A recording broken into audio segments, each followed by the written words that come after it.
masikholwa.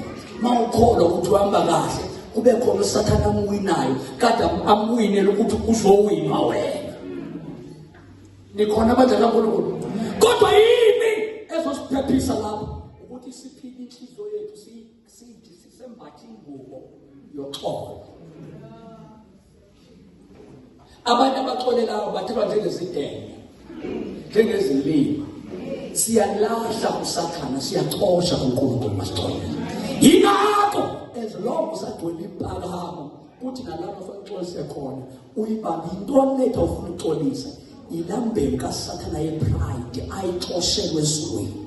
Akafebanga akabulalanga muntu wagcwala iphakamo ngoba abantu abanemphakamo abaliboni noma selikhona but batry by all means awukwazi ukuyiwina argument nomuntu owembathwe ngumoya kaSathane ngoba ipride ithi noma ibone into athaka ayibone yinto ephila kuyo ekuzomela ukuthi wena umxolele enjalo because if people cannot change at least when you can change ngoba you don't have the control bantu but unayo control nawe into eniliselweyo njengomntwana kaNkulunkulu ukuthi if things cannot change.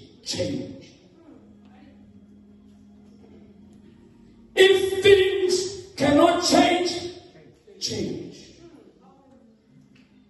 Otherwise, you will live an unnecessary, stressful life.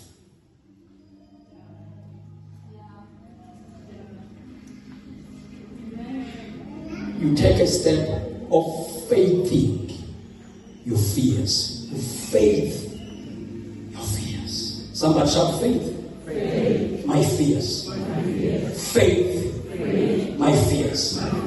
Yini faith ama fears akho ukuthi lento uqiba yonke lento ekwenziwe nova ngeyenze 13 then get to be an overcomer. It is true faith.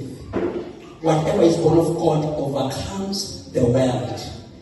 This is the victory that overcomes our faith. That is why I can imagine ukuthi unqobe ayikwazi the faith ubakhona